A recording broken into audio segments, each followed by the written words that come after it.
आज हमारे साथ उपस्थित हैं कलेक्टर साहिबा पुस्तक जो इस समय बहुचर्चित है, उसके लेखक हैं कैलाश बिश्नोई।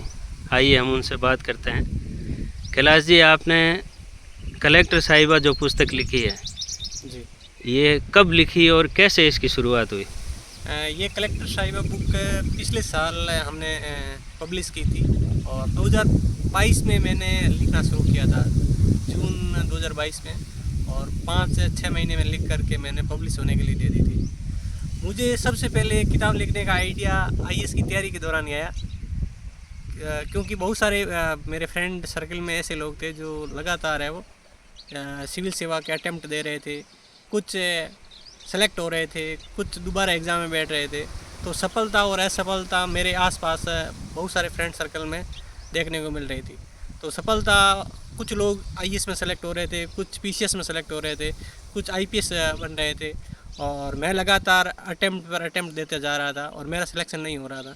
तो संघर्ष के दिनों, खास करके मुखर्जी नगर और आसपास के क्षेत्रों में जो लाखों बच्चे तैयारी करते हैं, उनके डेली लाइफ में क्या चल रहा है और किस तरह तैयारी करते हैं, किस तरह का गाइडेंस होता है, कोचिंग में क्या पढ़ाते हैं, किस तरह पढ़ाते हैं, ये सारी चीज़ें मैंने देखी अपने आसपास के माहौल में। तो मुझे एक स्टोरी दिमाग में आई, तो मैंने लिखने का प्लान बनाया। क्योंकि मैं न्यूज़पेपर में रेगुलर लिख रहा था, तो स्वाभाविक था कि है ना, मेरा लेखन में रुचि थी। हालांकि स्टोरी के रूप में मैं पहले भी 1-2 पेपर में स्टोरी लिख करके छपवा चुका था। तो मैंने लिखने का आइडिया बनाया और धीरे धीरे डेली जब भी मुझे टाइम मिलता, 1 घंटा 2 घंटा सुबह उठ करके मैं लिखता था। तो ये 5-6 महीने में लिख करके तैयार हो गई। आप दिल्ली कब गए?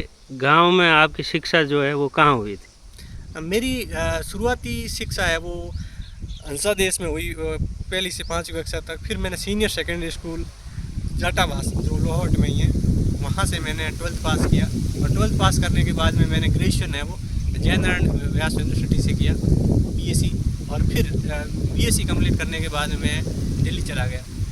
तो दिल्ली में ही मैंने मास्टर्स किया, और उसी जब सिविल सेवा की तैयारी कर रहा था उसी समय में मास्टर किया। और बाद में मैंने आईएएस अटेम्प्ट दे रहा था एक तरफ, और दूसरी तरफ मैं नेट का भी पेपर दिया। तो नेट में मेरा पहले अटेम्प्ट में सिलेक्शन हो गया। तो मैंने हिस्ट्री से दिया, हिंदी लिटरेचर से दिया, फिर मैंने जियोग्राफी से भी दिया, सभी सब्जेक्ट से मैं नेट पास किया। तो यूपीएससी में मैं अटेम्प्ट दे रहा था, तो मेरा इंटरव्यू कॉल आ रहा था, बार बार आ रहा था। और प्रीलिम्स में, मेंस में मुझे दिक्कत ज़्यादा नहीं आती थी। इंटरव्यू में मुझे थोड़े नंबर कम रहे, उस वजह से मैं फाइनल सिलेक्शन नहीं ले पाया। कभी 160 आते थे, कभी 155, कभी 164, इस तरह से मार्क्स आए। तो उस वजह से सिलेक्शन है वो अंतिम रूप से नहीं हो पाया। लेकिन मेरे कई साथी ऐसे थे जिनका पहली बार इंटरव्यू था, 180 नंबर मिल गए, 190 में नंबर मिल गए, या 200 नंबर मिल गए, तो उनका प्रॉपर सिलेक्शन हो गया। तो यही होता है, जब भी साक्षात्कार में अच्छे मार्क्स मिल जाते हैं तो अंतिम रूप से भी चयनित हो जाते हैं, और जब मार्क्स थोड़े कम रह जाते हैं तो चयन भी नहीं हो पाता है। तो नेट के बाद आपने पीएचडी करने का नहीं सोचा? मैंने पीएचडी में एडमिशन भी लिया, और एडमिशन लेने के बाद में एक्चुअल में क्या है कि मैं टाइम नहीं दे पा रहा था। तो पीएचडी में कंटिन्यू रखना चाहता था। हालांकि अभी वापस मुझे पीएचडी पर रुझान बढ़ा है मेरा, तो मैं अभी साथ में पीएचडी का एप्लीकेशन भी किया हुआ है मेरा। तो अभी आप क्या किसी कॉलेज में कहीं पढ़ा रहे हैं, या कोई और बिजनेस या कुछ और शिक्षण कार्य में कहीं आप लगे हैं? हाँ, मैं दृष्टि आईएएस कोचिंग संस्थान से जुड़ा हुआ हूँ, तो वहाँ से कंटेंट डेवलपर के रूप में काम कर रहा हूँ। साथ में मैं दैनिक जागरण से जुड़ा हुआ हूँ, और दिल्ली विश्वविद्यालय में भी मैं कॉलेज में पढ़ाता हूँ सविता के रूप में। एक छोटे से गांव से निकलकर एक आदमी दिल्ली जाता है, दिल्ली में आईएएस की तैयारी करता है, वहाँ सक्सेस नहीं होता है, उसके बाद वो एक पुस्तक लिखता है जिसमें वो सक्सेस होता जाता है। आज उसकी पुस्तक की चर्चा देश के ख्यातनाम पुस्तकों में है। कैसा लग रहा है आपको? सफलता हम ये क्राइटेरिया तय नहीं कर सकते कि जिस फील्ड में हम तैयारी कर रहे हैं उसी में हम सेलेक्ट हो जाएंगे। और कई बार क्या होता है, जैसे एपीजे अब्दुल कलाम पायलट बनना चाहते थे, वो पायलट नहीं बन पाए, लेकिन फिर इंजीनियरिंग की और बाद में वैज्ञानिक बन गए। वैज्ञानिक बनने के बाद में वो फिर राष्ट्रपति तक बन गए। आपने भी बीएससी की और आप लेखन के फील्ड में चले गए, तो ये कहीं कुछ अलग नहीं लगता? क्योंकि बीएससी करने के बाद में यूपीएससी में आर्ट्स बैकग्राउंड की अधिकतर पढ़ाई होती हैं, तो वहाँ से हिस्ट्री मैंने 2-3 साल तक पढ़ा, फिर हिंदी लिटरेचर पढ़ा। तो मेरा आर्ट्स बैकग्राउंड के जो सब्जेक्ट थे उसमें मुझे रुचि जागृत हुई, तो मैंने साथ में मास्टर्स कर लिया और वो मास्टर मैंने एमए किया, एमएससी नहीं किया। अभी क्या रहेगा आपका मेन फोकस, कि आप लेखन के क्षेत्र में जाएंगे या कुछ और करेंगे, क्या विचार है? अभी मैंने राजस्थान में आरपीएससी के थ्रू असिस्टेंट प्रोफेसर का एग्ज़ाम दिया है और मुझे उम्मीद है कि अंतिम रूप से चयन हो जाए।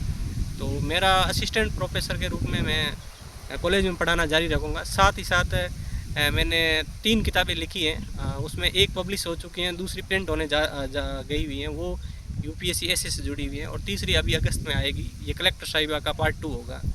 तो ये कुल 3 बुक मैं लिख चुका हूँ और एक प्रिंट हुई है और 2 है वो प्रोसेस में है, और तो आगे भी लेखन का मैं कंटिन्यू रखना चाहूँगा। अपने पारिवारिक बैकग्राउंड के बारे में कुछ बताइए कि आपके भाई कितने हैं, बहन कितने हैं, पिताजी क्या करते हैं? मेरे पिताजी खेती बाड़ी से जुड़ा हुआ काम है, शुद्ध रूप से कृषक है, सामान्य कृषक पृष्ठभूमि से आते हैं। मेरे 2 भाई हैं, तो एक पूना में जॉब करते हैं और एक छोटा है उसे, और बहन की शादी हो चुकी है। आपकी शादी हुई या नहीं अभी तक? अभी शादी नहीं हुई है, लेकिन अच्छा रिश्ता होगा तो फिर उस पर विचार करेंगे। तो ये थे कलेक्टर साहिबा पुस्तक